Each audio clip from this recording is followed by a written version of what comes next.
विद्यार्थी मित्रों, आज આપણે સ્વાધ્યાય 3.4નો બીજો દાખલો શીખવાનો છે। ગયા વિડીયોમાં આપણે દ્વિચલ સુરેખ સમીકરણ યુગ્મનો ઉકેલ લોપની રીતે શીખી ગયા છીએ। આજે આપણે લોપની રીત જ શીખવાની છે, પણ કૂટ પ્રશ્નો દ્વારા। જેમ આપણે આદેશની રીત શીખ્યા હતા તો કે પહેલાં આપણે સમીકરણ ઉપરથી આદેશની રીત સમજ્યા અને પછી આપણે એના કૂટ પ્રશ્નો જોયા હતા। તો એવી જ રીતે આપણે અહીંયા આ કૂટ પ્રશ્નો લોપની રીતથી ગણવાના છે। પાછું એક વખત તમને કહી દઉં છું કે જ્યારે બોર્ડના પેપરમાં કોઈ કૂટ પ્રશ્ન પૂછાય છે ત્યારે રીતનો ઉલ્લેખ કરેલો હોતો નથી, તો ત્યારે તમે કોઈ પણ રીતનો ઉપયોગ કરી આદેશની રીત, લોપની રીત કે ચોકડી ગુણાકારની રીતનો ઉપયોગ કરીને દાખલો ગણી શકો છો। જો રીતનો ઉલ્લેખ કરેલો હોય તો જ તમારે એ રીતનો ઉપયોગ કરવાનો હોય છે।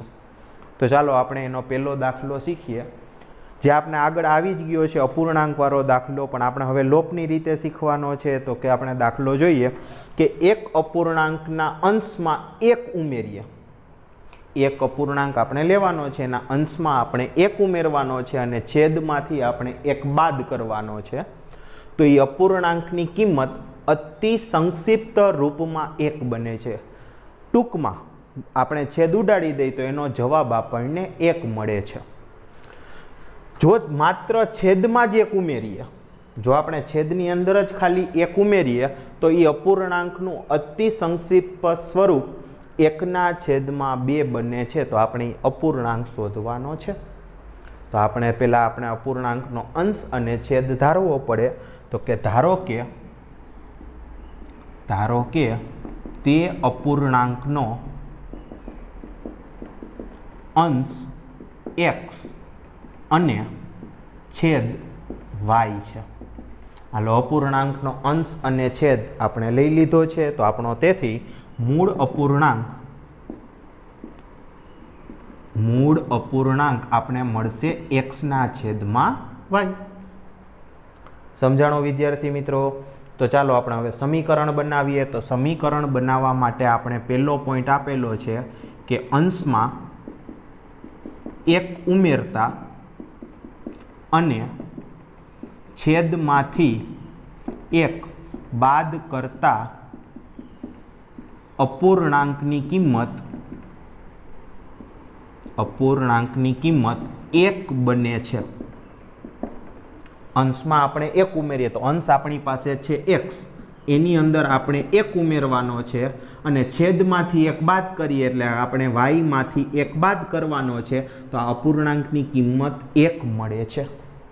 હવે આપણે આને દ્વિચલ સુરેખ સમીકરણ સ્વરૂપે ફેરવીએ છીએ। તો આ y માઇનસ એકને આપણે આ બાજુ x સાથે ગુણાકારમાં લઈ જઈએ તો એ જ રહેશે x વત્તા 1 બરાબર y માઇનસ 1। હવે આ y ને આપણે આ બાજુ લઈ જઈને આ પ્લસ 1 ને આપણે બીજી બાજુ લઈ જઈએ તો x માઇનસ y બરાબર માઇનસ 1 પ્લસ 1 આ બાજુ આવે તો હજી એક માઇનસ 1। તો તેથી x માઇનસ y બરાબર માઇનસ 2। આને આપણે કહી દઈએ સમીકરણ નંબર 1। ચલો, સમજાણો વિદ્યાર્થી મિત્રો? હવે આપણે બીજો સમીકરણ માટેનો પોઈન્ટ લખીએ કે જો માત્ર છેદમાં એક ઉમેરવામાં આવે તો આપણે અહીં લખીએ કે માત્ર છેદમાં એક ઉમેરવામાં આવે તો અપૂર્ણાંકની કિંમત એકના છેદમાં બે મળે છે। તો આપણે હવે શું કરવાનું છે? તો કે અંશ આપણે એમને રાખવાનો છે અને છેદમાં તમારે એક ઉમેરવાનો છે। માત્ર છેદમાં એક ઉમેરવાનો તો આપણે અપૂર્ણાંકની કિંમત મળે છે એકના છેદમાં બે। હવે આપણે ચોકડી ગુણાકાર કરીએ તો 2 નો એક સાઈરે ગુણાકાર એટલે 2x બરાબર આ y વત્તા 1 નો એકારે ગુણાકાર એટલે y વત્તા 1। આ y ને આપણે આ બાજુ આવવા દઈએ તો 2x માઇનસ y બરાબર 1। આને આપણે કહી દઈએ સમીકરણ નંબર 2। તો આપણે બે સમીકરણ મળી ગયા છે। હવે આપણે એનો ઉકેલ મેળવવાનો છે। તો ઉકેલ આપણે મેળવવા માટે રીત આપણે રકમમાં કીધી છે કે લોપની રીતથી આપણે ઉકેલ લેવાનો છે।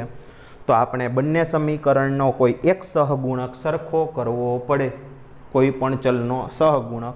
બંને સમીકરણમાં સરખા કરીએ તો અહીંયા x નો સહગુણક 1 છે પહેલા સમીકરણમાં અને બીજા સમીકરણમાં x નો સહગુણક 2 છે. પણ પહેલા સમીકરણમાં y નો સહગુણક 1 છે અને બીજા સમીકરણમાં y નો સહગુણક પણ 1 જ છે, એટલે આપણે કોઈને ગુણવા પડતા નથી. એટલે આપણે અહીંયા ખાલી લખીએ કે સમીકરણ 1 ગુણ્યા 1 લેતા જો કોઈ વડે નથી ગુણવાના તો આપણે 1 વડે જ ગુણી નાખીએ છીએ. એટલે એની સમીકરણ પાછું લખીએ કે x માઇનસ y બરાબર -2.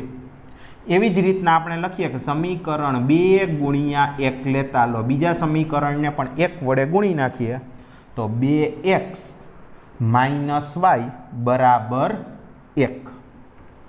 હવે જો અહીંયા y ના સહગુણક સરખા છે પણ નિશાની એ સરખી છે તો આપણે શું કરવું પડે તો નિશાની બદલાવી પડે. એટલા માટે આપણે અહીંયા બાદબાકી લેતા. તો ચાલો બાદબાકી લઈએ એટલે આ નિશાની છે એ માઇનસ પ્લસ અને માઇનસ. કઈ રીતના થાય તો કે આ બીજું સમીકરણ જોવાનું એની નિશાની એ પ્લસ છે તો અહીંયા માઇનસ, માઇનસ હોય તો પ્લસ અને પ્લસ હોય તો માઇનસ. અને આનો આપણે સીધો સરવાળો કરી દઈએ તો કે આ y વાળો પદનો લોપ થઈ જાય છે અને x નો આપણે સરવાળો કરીએ તો કે આ વત્તે ઓછે ઓછા અને મોટા પદની નિશાની એટલે અહીંયા વધ્યા -x અને એના બરાબર અહીંયા બે નિશાની માઇનસ છે એટલે સરવાળો થશે એટલે અહીંયા થશે -3. બે બાજુથી માઇનસ માઇનસ નિશાની નીકળી જાય એટલે x બરાબર 3. તો આપણે x ની કિંમત મળી ગઈ છે. હવે એને આપણે કોઈ પણ સમીકરણમાં મૂકી દો તો આપણે લઈએ સમીકરણ 1 પરથી.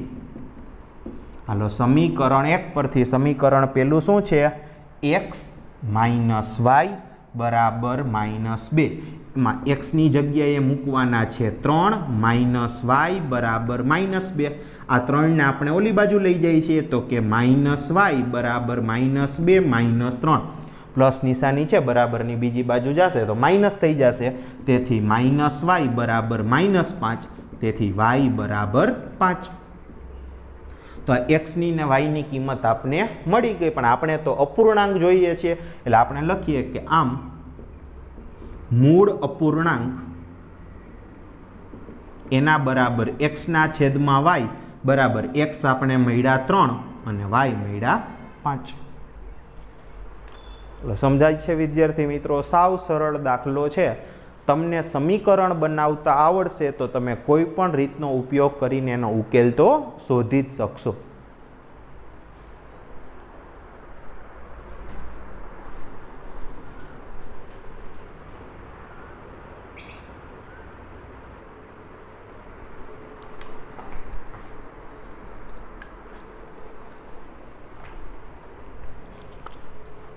તો વિદ્યાર્થી મિત્રો આપણે હવે બીજો દાખલો જોઈએ છીએ.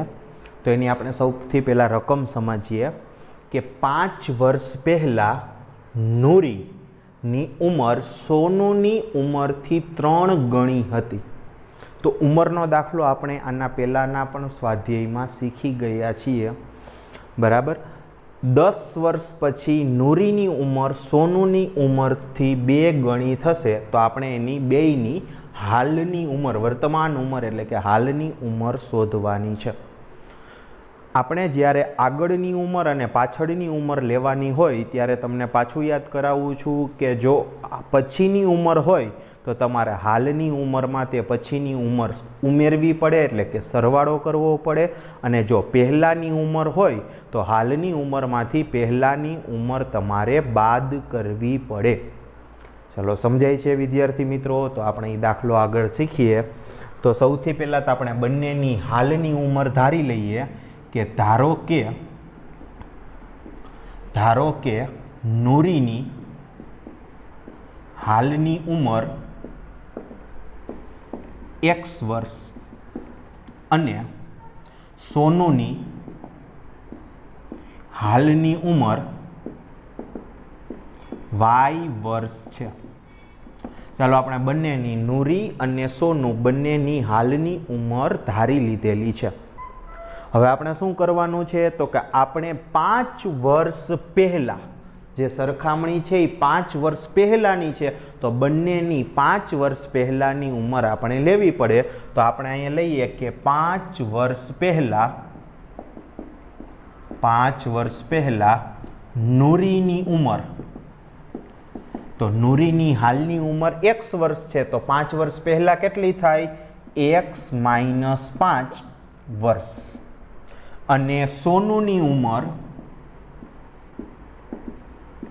એના બરાબર y - 5 વર્ષ. બંનેની હાલની ઉંમરમાંથી આપણે 5 વર્ષ બાદ કરી દઈએ છીએ, એટલે કે 5 વર્ષ આપણે પહેલાની ઉંમર મળી જાય છે. હવે આપણે સરખામણી કરવાની છે, તો સરખામણી કરવા માટેનો આપણે પોઈન્ટ રકમમાં જ આપેલો હોય છે કે 5 વર્ષ પહેલા નૂરીની ઉંમર સોનુની ઉંમરથી 3 ગણી હતી. તો આપણે સૌથી પહેલા લઈએ નૂરીની ઉંમર 5 વર્ષ પહેલાની, તો કે x - 5 બરાબર સોનુની ઉંમર લઈએ y - 5. તો 5 વર્ષ પહેલા સોનુની ઉંમર નૂરીની ઉંમર સોનુની ઉંમરથી આ 3 ગણી હતી, એટલે કે નૂરી મોટી હતી, સોનુ નાની છે, અને આની નૂરીની ઉંમર છે એ સોનુની ઉંમર કરતાં 3 ગણી હતી. તો આ બાજુ 3 ગણા છે, તો સમીકરણ સંતુલિત કરવા માટે આપણે સોનુની ઉંમરને 3 વડે ગુણી નાખીએ છીએ, એટલે કે બે બાજુની ઉંમર સરખી થઈ જાય અને સમીકરણ સંતુલિત થઈ જાય.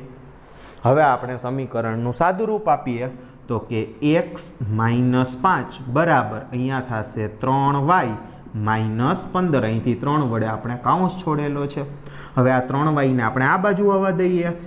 x - 3y બરાબર આ -15, આ -5 છે એ બીજી બાજુ જાય તો અહીંયા થઈ જાય +5. તો અહીંયા આપણે મળશે x - 3y બરાબર -10. આને આપણે કહી દી સમીકરણ નંબર 1. સમજાણો વિદ્યાર્થી મિત્રો? તો આપણે આ પહેલું સમીકરણ મળી ગયું છે. હવે આપણે બીજું સમીકરણ મેળવવા માટેનો મુદ્દો લઈએ, તો એના માટે છે 10 વર્ષ પછી. તો આપણે 10 વર્ષ પછી બંનેની ઉંમર શોધી લઈએ, તો કે 10 વર્ષ પછી નૂરીની ઉંમર. તો હાલો 10 વર્ષ પછી નૂરીની ઉંમર કેટલી થાય? તો કે હાલની ઉંમર વત્તા 10 વર્ષ. અને સોનુની ઉંમર, તો સોનુની ઉંમર કેટલી થશે? તો કે y વત્તા 10 વર્ષ. ચલો સમજાય છે વિદ્યાર્થી મિત્રો? તો આપણે આ 10 વર્ષ પછી આપણને બેયની ઉંમર મળી ગઈ છે. હવે આપણે સરખામણી કરીએ, અને સરખામણી કરવા માટેનો આપણે મુદ્દો લખીએ, તો કે 10 વર્ષ પછી નૂરીની ઉંમર સોનુની ઉંમરથી 2 ગણી થશે. એટલે કે 10 વર્ષ પછી નૂરીની ઉંમર છે એ સોનુની ઉંમરથી 2 ગણી થશે. પહેલા આપણે નૂરીની ઉંમર લેવાની છે, કઈ? 10 વર્ષ પછીની, એટલે કે x વત્તા 10. એના બરાબર સોનુની ઉંમર લઈએ, તો કે y વત્તા 10. તો 10 વર્ષ પછી આ નૂરીની ઉંમર એ આ સોનુની ઉંમરથી 2 ગણી થશે. આ ઉંમર 2 ગણી થાય તો આપણે બીજી બાજુ, એટલે કે સોનુની ઉંમરને 2 વડે આપણે ગુણી દઈએ છીએ. હવે આપણે કાઉન્સ છોડીએ, તો x વત્તા 10 બરાબર 2y વત્તા 20. હવે આ 2y ને આપણે આ બાજુ લઈ જઈએ, 10 ને બીજી બાજુ લઈ જઈએ, તો કે x - 2y બરાબર 20 - 10. તો આપણે સમીકરણ મળશે x - 2y બરાબર 10. આ સમીકરણ નંબર 2. તો આપણે પહેલું સમીકરણ મળી ગયું, બીજું સમીકરણ મળી ગયું, અને આપણે લોપની રીતે એનો ઉકેલ શોધવાનો છે. તો બંને સમીકરણોમાં x નો સહગુણક 1 જ છે. એનો અર્થ થયો કે આપણે બેમાંથી એક પણ સમીકરણને ગુણવાની જરૂર નથી. એટલે આપણે અહીંયા લખીએ કે સમીકરણ 1 ગુણ્યા 1 લેતા, એટલે પહેલું સમીકરણ આપણે એમને લઈ લેવાનું છે, x - 3y બરાબર -10. બીજું સમીકરણ પણ એમને જ લઈ લેવાનું છે, એટલે આપણે અહીં લખીએ કે સમીકરણ 2 ગુણ્યા 2 લેતા, તો બીજું સમીકરણ x - 2y બરાબર 10. હવે બંને સમીકરણોમાં x ની નિશાની સરખી છે, માટે આપણે અહીંયા બાદબાકી લેવી પડશે, તો કે બાદબાકી લેતા. તો ચાલો બાદબાકી લઈ લઈ, તો અહીંયા નિશાની મળશે માઇનસ, આ પ્લસ, અને આ પણ માઇનસ। જો નિશાની બદલાવાની છે, પ્લસ હોય તો માઇનસ, માઇનસ હોય તો પ્લસ અને પ્લસ હોય તો માઇનસ, તો અહીંથી આપણે એક્સનો લોપ થઈ જાય છે।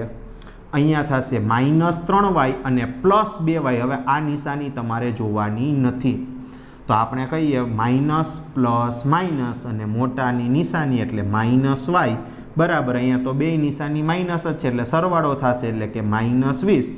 બે બાજુથી માઇનસ માઇનસ નિશાની નીકળી જાય એટલે y બરાબર 20।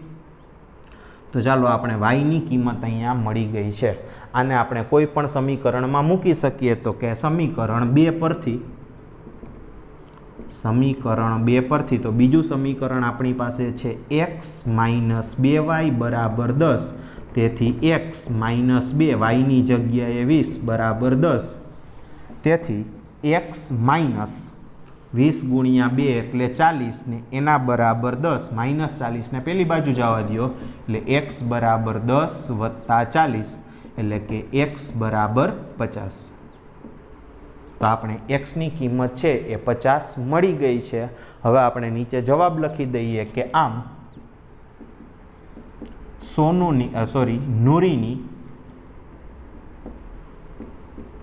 નૂરીની હાલની ઉંમર 50 વર્ષ અને સોનુની હાલની ઉંમર 20 વર્ષ મળે। આપણે જે અહીંયા જવાબ આવ્યો છે એ જવાબ છે એટલે આપણે ઉંમર પ્રમાણે લખી દઈએ છીએ।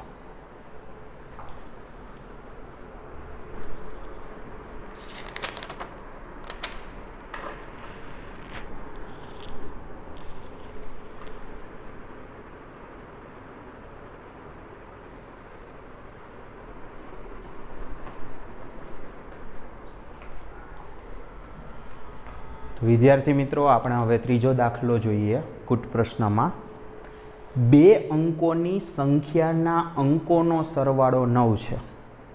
2 અંકની સંખ્યા છે કે જેમાં એકમનો અંક હોય અને દશકનો અંક હોય, એવી 2 અંકની એક સંખ્યા છે કે જેના અંકોનો સરવાળો એટલે કે એકમનો અંક વત્તા દશકનો અંક એનો સરવાળો 9 છે। હવે આગળ જોઈએ, વળી સંખ્યાના 9 ગણા કરતાં આપણને જે સંખ્યા ગોતવાની છે, શોધવાની છે, એ સંખ્યાના 9 ગણા કરતાં મળતી સંખ્યા એ અંકોની અદલા બદલી કરતાં મળતી સંખ્યા કરતાં 2 ગણી છે। તો અંકોની અદલા બદલી એટલે તો કે આ દાખલો આપણે ધ્યાનથી શીખવાનો છે। અંકોની અદલા બદલી કરવી એનો અર્થ એવો થયો કે જે એકમનો અંક છે એને દશકના અંક ઉપર જવા દેવો અને દશકનો અંક છે એને એકમના અંક ઉપર જવા દેવો। દાખલા તરીકે આપણે કોઈ 21 સંખ્યા લઈએ અને એના અંકોની અદલા બદલી કરીએ તો 21 થઈ જશે 12। તો આપણે આ દાખલો કેવી રીતે ગણવાનો છે, તો કે સૌથી પહેલા તો આપણે બંને અંકો ધારી લઈએ છીએ। એટલે કે ધારો કે 2 અંકોની સંખ્યાનો એકમનો અંક x અને દશકનો અંક y છે। 2 અંકની સંખ્યા છે એનો એકમનો અંક છે x અને દશકનો અંક y છે। હવે આપણે પહેલું સમીકરણ સાવ સરળતાથી બની જાય છે ને એના માટેનો પોઈન્ટ લખીએ કે અંકોનો સરવાળો તે સંખ્યાના અંકોનો સરવાળો 9 છે। તો અંકોનો સરવાળો 9 છે એનો અર્થ શું થયો, તો કે x વત્તા y બરાબર 9। આ બે અંકોનો સરવાળો 9 છે। આપણે આ કહી દી સમીકરણ નંબર 1। હવે ખાસ ધ્યાન રાખવાનું છે સમીકરણ નંબર 2 બનાવવામાં આપણને જે સંખ્યા આપણે શોધવાની છે એ સંખ્યાના અંકોની પણ અદલા બદલી કરવાની છે। તો આપણે જે સંખ્યા શોધવી છે એ સંખ્યા કેવી રીતે મળશે, તો કે હું તમને જો 2 અંક આપું, ધ્યાનથી આપણે સમજીએ, હું તમને 2 અંક આપું કે આપણી પાસે દશકનો અંક 3 છે અને એકમનો અંક 7 છે। દશકનો અંક 3 છે અને એકમનો અંક 7 છે, તો તે સંખ્યા બનશે કઈ રીતના? તો આપણે સંખ્યાને સીધી રીતે નથી લખી શકતા. આપણે જે રીતના પ્રાથમિકમાં ભણ્યા છીએ એ રીતના આપણે સીધું જ નથી લખી શકતા. તો એના માટેનું એક સૂત્ર છે કે સંખ્યા કઈ રીતના મળશે? તો કે 10 ગુણ્યા દશકનો અંક વત્તા એકમનો અંક. આપણે જે દશકનો અંક લેવાનો છે એને 10 વડે ગુણવું પડે. જો 100નો અંક લેવાનો હોય તો 100 વડે ગુણવું પડે. આ એનું મૂળ સ્વરૂપ છે. હવે આ મૂળ સ્વરૂપની અંદર તમારે કિંમત મૂકી દો એટલે આપણી સંખ્યા મળી જાય. તો કે 10 ગુણ્યા દશકનો અંક આપણે લઈએ 3 અને વત્તા એકમનો અંક આપણે લઈએ 7. તો કે 30 વત્તા 7 બરાબર 37. તો એનો અર્થ થયો કે આપણે એ સંખ્યા 37 મળી. અને આપણે સીધી રીતના પણ ખબર જ પડી જાય છે કે એકમનો અંક 7 છે, દશકનો અંક 3 છે, અને બાજુમાં લખી નાખીએ. પણ જ્યારે આપણી પાસે x અને y હોય ત્યારે આપણે એ રીતના સંખ્યા લખી શકતા નથી, એટલે કોઈ ભૂલ ન કરશો. તો આપણે હવે શું કરવાનું છે? તો સૌથી પહેલાં તો આપણે મૂળ સંખ્યા લેવાની છે. તો આપણે લઈએ મૂળ સંખ્યા કે જે આપણે શોધવાની છે. તો એ મૂળ સંખ્યા કેમ મળશે? તો હવે આપણે આ સૂત્ર મૂકવાનું છે 10 ગુણ્યા દશકનો અંક વત્તા એકમનો અંક. 10 ગુણ્યા દશકનો અંક વત્તા એકમનો અંક. આ સૂત્રની અંદર આપણી જે પાસે જે એકમ અને દશકના અંક છે એની કિંમત મૂકી દઈ એટલે આપણે સંખ્યા મળી જશે. તો એના બરાબર 10. દશકનો અંક આપણે કયો લીધેલો છે? તો કે y, અને વત્તા એકમનો અંક આપણે લીધેલો છે x. આ આપણી મૂળ સંખ્યા છે. સમજાય છે વિદ્યાર્થી મિત્રો? આ સૂત્રને આપણે યાદ રાખવાનું છે કે 2 અંકની સંખ્યાનું મૂળભૂત સ્વરૂપ શું છે? 10 ગુણ્યા દશકનો અંક વત્તા એકમનો અંક. જો 3 અંકની સંખ્યા હોય તો એનું મૂળભૂત સ્વરૂપ શું થાય? તો કે 100 ગુણ્યા 100નો અંક વત્તા 10 ગુણ્યા દશકનો અંક અને વત્તા એકમનો અંક. એકમના અંકને આપણે 1 વડે ગુણીએ છીએ, પણ એ ગુણાકારમાં 1 આપણે દર્શાવતા નથી. બરાબર છે? તો આ સૂત્રને આપણે હાંસિયા ઉપર લખી નાખવાનું છે કે જેથી કરીને આપણે જ્યારે પણ આ દાખલો ભવિષ્યમાં જોઈએ તો આપણે તરત જ યાદ આવી જાય કે આ સૂત્ર પરથી દાખલો થાય છે. તો આ આપણે મૂળ સંખ્યા મળી છે, પણ હજી આપણે એક નવી સંખ્યા લેવાની છે. કેવી છે? તો કે અંકોની અદલા બદલી કરતા મળતી સંખ્યા, જેને આપણે નવી સંખ્યા કહીશું. એટલે આપણે અહીં લખીએ કે અંકોની અદલા બદલી કરતા મળતી નવી સંખ્યા. તો હવે આના માટે આપણે સૂત્ર લખવાની જરૂરિયાત નથી. તો આ સંખ્યા આપણે કેમ મળશે? તો કે x ને આપણે અહીંયા જવા દઈએ y ની જગ્યાએ અને y ને જવા દઈએ x ની જગ્યાએ, એટલે અંકોની અદલા બદલી થઈ ગઈ. એટલે આપણે નવી સંખ્યા મળશે 10x વત્તા y. જો તમે સૂત્ર લખીને કરો તો પણ કંઈ વાંધો નથી, પણ આના ઉપરથી આપણે સીધી જ નવી સંખ્યા બનાવતા આવડી જવી જોઈએ. તો હવે આપણે સમીકરણ બનાવવા માટેનો પોઈન્ટ લખીએ કે સંખ્યાના 9 ગણા કરતા, કઈ સંખ્યાના? મૂળ સંખ્યાના. તો આપણે અહીંયા લખીએ કે મૂળ સંખ્યાના 9 ગણા કરતા મળતી સંખ્યા, મૂળ સંખ્યાના 9 ગણા કરતા મળતી સંખ્યા એ અંકોની અદલા બદલી કરતા મળતી સંખ્યા કરતા, એટલે અંકોની અદલા બદલી કરતા કઈ સંખ્યા આપણે મળી? નવી સંખ્યા. તો કે આપણે મૂળ સંખ્યાના 9 ગણા કરતા મળતી સંખ્યા એ નવી સંખ્યા કરતા 2 ગણી છે. એટલે જો હવે આપણે આનું સમીકરણ કેવી રીતે બનાવીએ છીએ, એક જ પોઈન્ટ ઉપરથી આપણો આખો દાખલો હમણાં પૂરો થઈ જશે. કેમ? ઉકેલતા તો તમને આવડે જ છે. તો આપણે લઈએ મૂળ સંખ્યાના 9 ગણા કરીએ. એટલે આપણી પાસે મૂળ સંખ્યા કઈ છે? તો કે 10y વત્તા x. એના આપણે 9 ગણા કરવાના છે. તો જો આપણે મૂળ સંખ્યાના 9 ગણા કરીએ તો આપણે જે સંખ્યા મળી એ નવી સંખ્યા કરતા, નવી સંખ્યા કઈ છે? તો કે 10x વત્તા y. એના કરતા આ 2 ગણી છે, એટલે કે આ 2 ગણી છે તો આપણે બીજી બાજુ 2 વડે ગુણવું પડશે.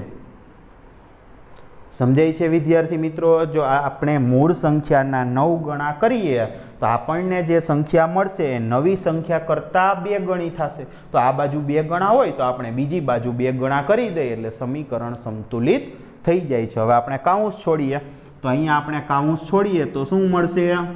તો કે 90y વત્તા 9x એના બરાબર અહીંયા કાઉન્સ છોડીએ તો 20x અને વત્તા 2y.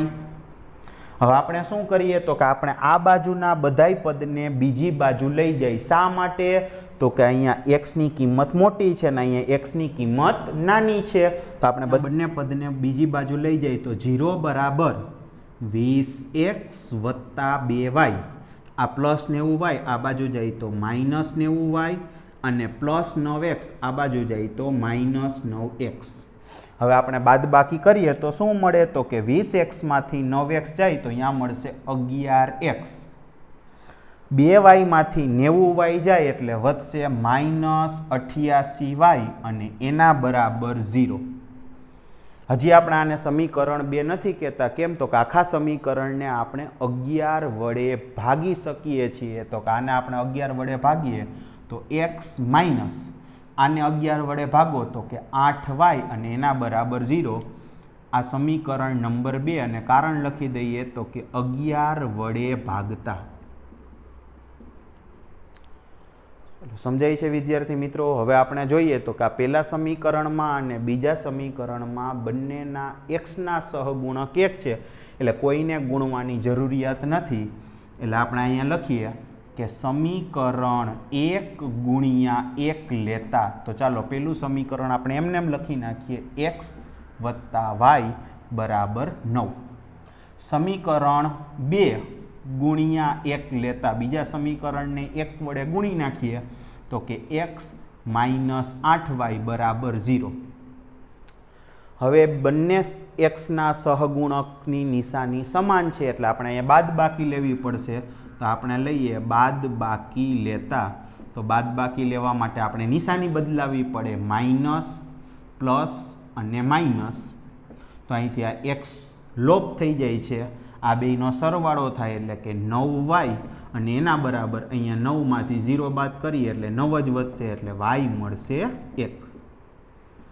હાલો y 1 મળી ગયા. તો આપણે લઈએ સમીકરણ 1 પરથી. કોઈ પણ સમીકરણ લઈ શકાય. તો કે સમીકરણ 1 પરથી x વત્તા y બરાબર 9. એમાં આપણે y ની કિંમત 1 મૂકી દઈએ તો કે x વત્તા 1 બરાબર 9. તો x બરાબર 9 માઇનસ 1 એટલે x ની કિંમત મળશે 8. ચલો સમજાય છે વિદ્યાર્થી મિત્રો? તો આપણે બંનેની કિંમત મળી ગઈ છે. હવે આપણે લઈએ મૂળ સંખ્યા. તો મૂળ સંખ્યા આપણે કઈ લીધેલી છે? 10y વત્તા x બરાબર 10. y ની જગ્યાએ આપણે મૂકવાના છે 1 અને વત્તા x ની જગ્યાએ મૂકવાના છે 8 એટલે કે 10 વત્તા 8 બરાબર 18. આમ મૂળ સંખ્યા 18 મળે. બરાબર વિદ્યાર્થી મિત્રો?